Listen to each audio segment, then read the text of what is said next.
Մեծարգո վարչապետ, ազգային ժողովի հարգարժան փոխնախագահ, հարգելի գործընկերներ, քննարկում ենք կառավարության ծրագրի 2024 թվականի կատարման ընթացքի մասին զեկույցը։ Շատ բաներ ասվեցին եւ մասնավորապես ընդդիմությունը մի շարք պնդումներ, մեղադրանքներ հնչեցրեց, որոնց որ չենք կարող չանդրադառնալ եւ ցավոք սրտի ընդդիմությունը լքեց հերթական անգամ դահլիճը եւ չի մասնակցում վերջին քննարկմանը, միջև վերջ քննարկման, այդ թվում վարչապետի եզրափակիչ ելույթին, բայց ես չեմ կարող չդիմել ընդդիմությանը, թեկուզ եւ նայելով աթոռներին, որովհետեւ դուք իհարկե թեպետ այստեղ չեք, բայց մեր մտքերում եք, մեր մտքերում միշտ կլինեք եւ ես իհարկե չեմ կարող չանդրադառնալ ձեզ եւ առաջինը պիտի անդրադառնամ պարոն Օհանյանին։ Սերյան Օհանյանը իմ երեկվա ելույթը սխալ էր հասկացել, երևի կամ չէր լսել կամ իրեն պատմել էին եւ սխալ էին պատմել եւ դիմելով ինձ ասեց պարոն Կոնջորյան, դուք ասում եք, որ մենք Ժիգուլի ենք քշում, բայց մենք Ժիգուլի չենք քշում։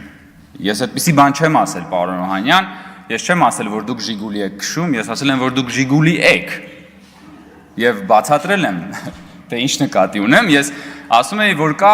ինտերնետում շատ հայտնի մի հատ մեմ կա, նկար, որի մի կողմում Mercedes-Benz-ն է եւ տարբեր տարիներին աստիճանաբար կատարելագործվում է եւ գրված է Mercedes-Benz աստիճանական կատարելագործում եւ մյուս կողմում սովետական Ժիգուլի, որ ամեն տարի նույնն է եւ տակը գրված է Ժիգուլի, ի սկզբանե կատարյալ։ Եվ ես ասում էի, քանի որ դուք ծաղրում եք անընդհատ կրթվելու մեր ուրեմն փորձառությունը, մեր հայտարարությունները, դուք հանդես եք գալիս Դանինգ Կրյուգերի էֆեկտի տրամաբանությամբ, որ համաձայն որի տգետները միշտ ինքնավստահ են, իսկ խելոքները կասկածում են, որովհետև տգետները նաև չգիտեն, որ իրենք տգետ են։ Եվ հետևաբար դուք ի սկզբանե կատարյալ Ժիգուլի եք, եւ այսօր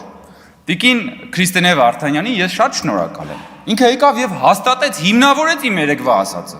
Եկավ եւ ինչ ասեց։ Ասեց այո, նես չէ, որ մենք չենք ուզում կրթվել, բայց ասեց մեզ կարա կրթի մենակ Մաշտոցը, Կորյունը եկել Թումանյանը։ Եվ բայց այսինքն ինքը ինչ է ասում, ինքը պրակտիկորեն ասում է, որ մեզ ոչ ոք չի կարա կրթի, որտեվ Մաշտոցը, Կորյունը եւ Թումանյանը ինչքան հնարավոր էր կրթել, արդեն կրթել են։ Լավ էս գլոբուսի վրա մի հատ կենթանի մարդ չկա, որը ձեզ կարա կրթի, որ հետո ստուգի, բա դուք կրթվեցիք, թե չկրթվեցիք։ Այսինքն ինքը այնպիսի անպարտելի մի հատ նշաձող է սահմանում, որևէ մեկը չի կարա ստուգի իր կրթի, follow-up չի կարա անի, չի կարա իմանա վերջը այս աշակերտը ինչ որ բան սովորեց, թե չսովորեց։ Դրա համար ինքը ի սկզբանե կատարյալ է արդեն, ինքը սովորելու տեղ չկա, դինոզավր, քաղաքական դինոզավր, որ ասում ենք նեղանում են, եւ ես էլի եմ ասում, այո, ընդդիմությունը ոչ թե Ժիգուլի է քշում, այլ լավ կլեր, որ գոնե Ժիգուլի քշած լինեիք։ Ընդդիմությունը Ժիգուլի է։ Եվ ընդդիմությունը այս գիտելիքի կրթության մասին իրենց այս ծաղրուց անակով եւ իրենց այս պահվածքով ապացուցում է, որ ընդդիմադիր դաշտը հասել է իր ինտելեկտուալ կլիմաքսին, որից այն կողմ այլևս զարգանալու ոչ մի տեղ չկա, կամ պիտի ներքև իջնես, կամ պիտի տեղում մնաս, վերջ։ Սա է։ Հիմա ուզում եք սրա հետ պայքարեք, հաջորդ անգամ երբ որ կծաղրեք, գիտելիքը, գիտության մասին խոսելը եւ այլն, հիշեք այս ամեն ինչ, հարգելի գործընկերներ։ Եվ սա շատ կարեւոր է, ես երեք էլ ասեցի, շնորհակալություն պարոն Մինասյանը եկավ։ Վերջին մոհիկանն եք, պարոն, կամ նախավերջին։ Համեցեք, նստեք, պարոն Մինասյան։ Իդեպ Զապարոժեցի մասով բանը ասում էր պարոն Օհանյանը ասում էր Զապարոժից, ես ինչքան գիտեմ Ռոբերտ Քոչանյանն է դեղին Զապարոժեցով եկել ժամանակին Հայաստան։ Եթե չեմ ստե Զապարոժեցների մասով, ես խնդրում եմ մի հատ ավելի ճշգրտումներ արեք։ Սա ձեր գիտելիքի եւ ես էլի եմ ասում, Հայաստանում փոխվել է այդ թվում են, որ իշխանությունը ունի ինքնահայեցման ունակություն, ինքը կարա կանգնի եւ ասի՝ «Մի րոպե, ես ի՞նչն եմ սխալ անում»։ Ես որտեղ կրթվելու պակաս ունեմ, որովհետեւ եթե դու ունես այդ ինքնահայեցման հնարավորությունը, դա նշանակում է դու անընդհատ կարող ես գնալ աստիճանական կատարելագործման։ Հաջորդը, որի մասին ես կուզեի խոսել, դա իրական Հայաստանի եւ պատմական Հայաստանի բանավեճներ հենց այս մեր քննարկումների կոնտեքստում։ Եվ ես ուզում եմ ասել հետեւյալը, հարգելի գործընկերներ, այնպես չի, որ իրական Հայաստանը ձեր կառավարման ժամանակներում չի եղել։ Եղել է։ Ուղղակի դուք իրական Հայաստանը լցրել եք ձեր գրպանները, պատմական Հայաստանը վաճառել եք հայ ժողովրդի վրա։ Եվ ես ուզում եմ սա բացատրել մի շատ պարզ օրինակով, որի մասին շատ ենք խոսում եւ հատկապես դուք եք այդ հակադրությունը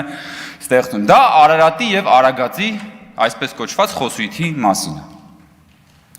Ինչեք դուք Քրիստինե Վարդայանը 2 օր առաջ էլի Արարատի նկարը բերել էր այստեղ եւ մեզ մեղադրում էր, որ մենք հրաժարվում ենք Արարատից եւ այլն եւ այլն։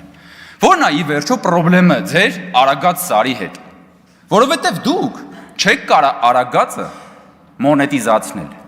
Չեք կարող դուք Արագած Սարը մոնետիզացնել։ Դուք չեք կարող Արագածից փող քաշել։ Բայց Արարատ Սարը դուք մոնետիզացրել եք։ Դուք այդ Արարատ Սարը, դուք այդ Արարատ Սարի գաղափարը, կորուսյալ հայրենիքի գաղափարը տարել եք Սփյուռք,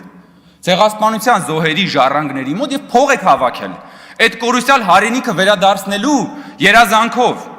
որովհետեւ շատ լավ գիտեք, որ այդ մարդիկ էմոցիոնալ կապ ունեն Արարատի հետ, բայց դուք չեք կարողանալու այդ նույն մարդկանց Արագած Սարը տանել վաճառել կորուսյալ հայրենիքի բանով, երազանքով, ու չեք կարողանալու Արագած Սարից փող քամել։ Նույնիսկ ժամանակին Հայաստանում շատ հայտնի տների գովազդը այդ մասին էր, որ գնեք բնակարան Երևանում եւ ձեր պատուհանից կբացվի տեսարան դեպի Արարատ լեռը, չէր ասում Արագած լեռը, որովհետեւ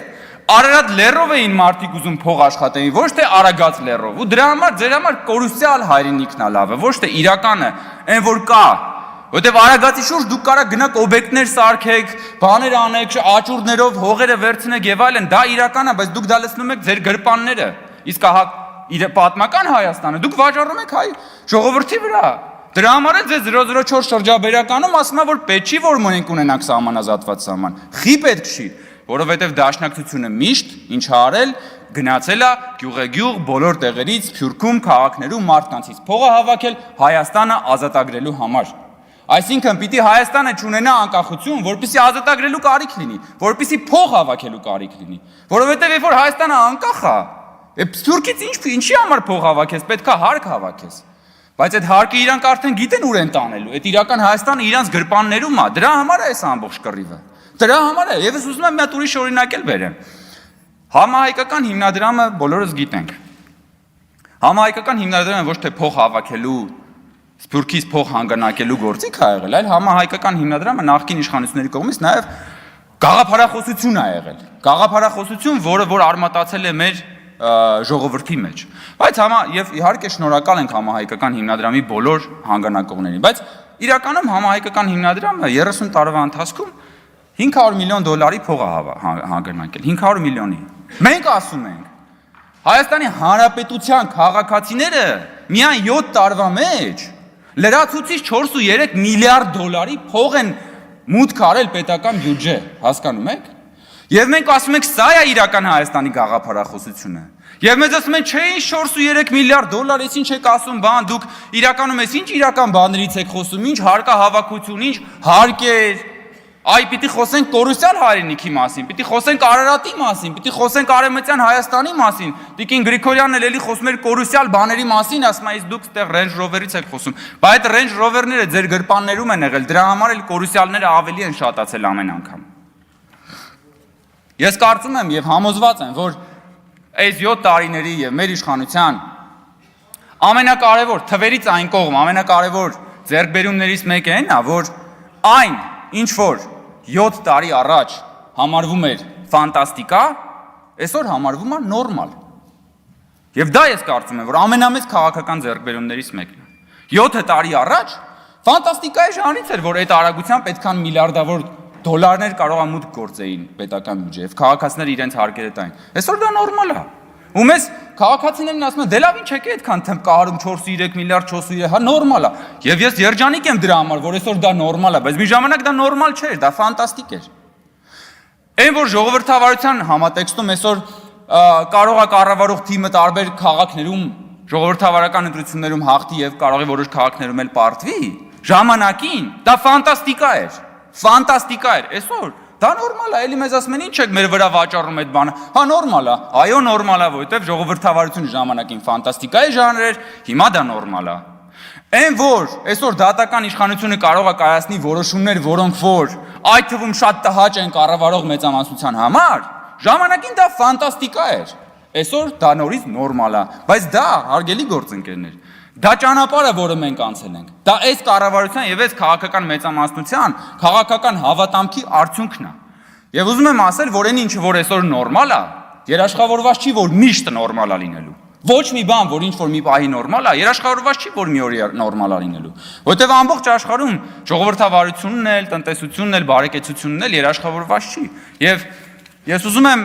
օրինակը բերել մարդու պարզ ամենապարզ մարդու առողջության վրա, հա, պատկերացրեք մեկի մեջքը ցավում է, անընդհատ ցավում է, չի կարող ոչ նորմալ քայլի, ոչ նորմալ նստի, ոչ նորմալ պարկի, ոչ մի բան չի կարող անի։ Հետո գնում է երկարատև բուժումներ է ստանում,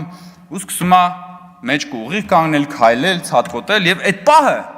այդ վատից լավի անցումը, այդ ամենամոտ պահը ինքը զգում է իր մեջքը։ Մարդը իր ֆիզիկան, իր մարմինը զգում է։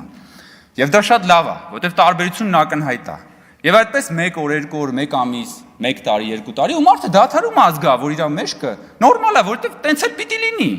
Որովհետեւ որ քո մի տեղը չի ցավում, դու չես մտածում, եթե փայծախը չի ցավում, դու առավոտյան չես արտանում ասում, ինչ լավ է, որ այսօր փայծախը չի ցավում։ Բայց դա չի նշանակում, որ մի օր մեջքը չի ցավալու, որ մի օր էլի չես կռանալու։ Դրա համար նրանք, ովքեր որ ասում են, հա դե նորմալ է, էլի, եկեք դրա մասին չխոսանք, չէ, դրա մասին պիտի խոսանք, որ դա մնա նորմալ։ Որովհետև այն ինչ որ նորմալ է, դա երաշխավորված չի, որովհետև այս նաև հատվածում նստած մեր հարգելի գործընկերները ամեն ինչ անում են, որպեսզի Հայաստանը հետ մղեն, հետ տանեն նույն պատմական շրջափուլի մեջ եւ ամեն ինչ անում են, որպեսզի տորպետահարեն խաղաղության գործընթացը եւ վերջում ամփոփելով ես ուզում եմ նաև արձագանքել, երբ որ պարոն Օհանյան դուք ասում եք, որ տգետ թեզ է ձեր ձևակերպումն ասում եք, տգետ թեզ է այն թեզը, որ ասում եք խաղաղությունն է անվտանգության երաշխիքը, դա ոչ թե թեզ է, դա իրականություն է, ես ձեզ ասեմ։ Երկրագնդի վրա մարդկության հայտնի պատմության ընթացքում